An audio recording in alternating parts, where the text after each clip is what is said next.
Hey everybody, this is Michael Kohler, Coral Castle Explained.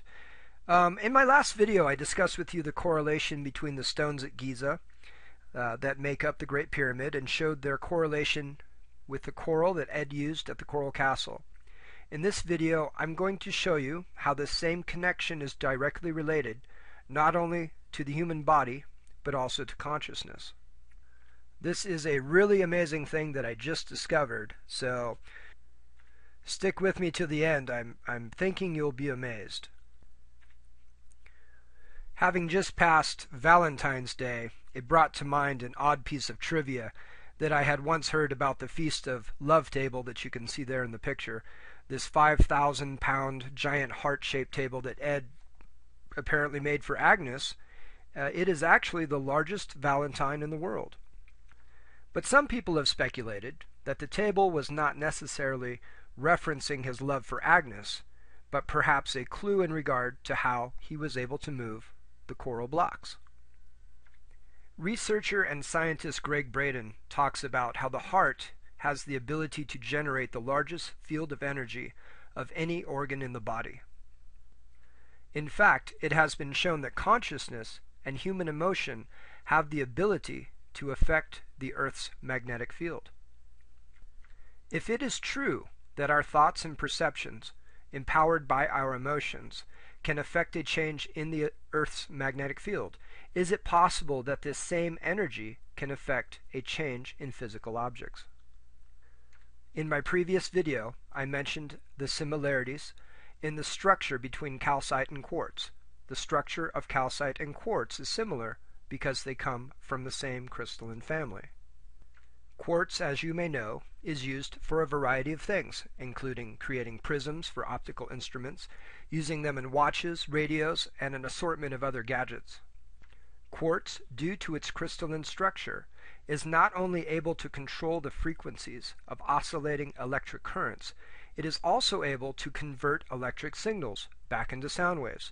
It is even able to take weak sound waves, convert them into electric current, amplify them, and reconvert them back into sound waves again. My point is that the crystalline structure is a perfect catalyst for converting one frequency of energy into another, and that calcite shares this same exact crystalline configuration. Now keep that in mind. Let's move on to this part. As you may know, our modern-day computers and our ability to communicate on the World Wide Web exists because of silicon chips. Silicon chips originate from rock quarries that have quartz. This material is then fabricated by today's computer chip factories into silicon chips and placed in every computer today. And what do these chips do? They convey information sent through electrons via the crystalline lattice of the quartz, allowing you to see and hear this video today. Therefore, if the crystalline structure of quartz can allow all of this to happen, why can't calcite, which shares an identical crystalline structure, perform in a similar way? Why is it not possible for information in our brains to interact with the calcite, to convert the Earth's energy through the calcite, using our intentions to affect a change in our physical world? But for this to happen, we would need a catalyst, a connection between ourselves and the stones. Scientists have shown that the magnetite in some migrating birds is why they are able to travel thousands of miles. The magnetite interacts with their brains, providing them with a compass heading to their destination. Humans have also been shown to create this biogenetic material magnetite within our bodies naturally. The magnetite forms naturally in a crystalline structure located within our brain cavity. Therefore, if it is possible for humans to naturally produce magnetite in a crystalline structure within our brain cavity that interacts with the Earth's magnetic field, I wondered if it was possible if calcite was also naturally produced in our brain in a crystalline structure adjacent to our brain in some way that would allow our thoughts, intentions, and emotions to interact with the calcite in the stones using the Earth's energy in a similar way that a quartz crystal empowers modern devices. After all, if gravity is just a field of energy, and if Ed was right that all things have a positive and negative polarity, all we would have to do is reverse the polarity by manipulating or changing the gravitic field through the calcite, just as a quartz crystal is able to manipulate and change fields of energy, as I have discussed before.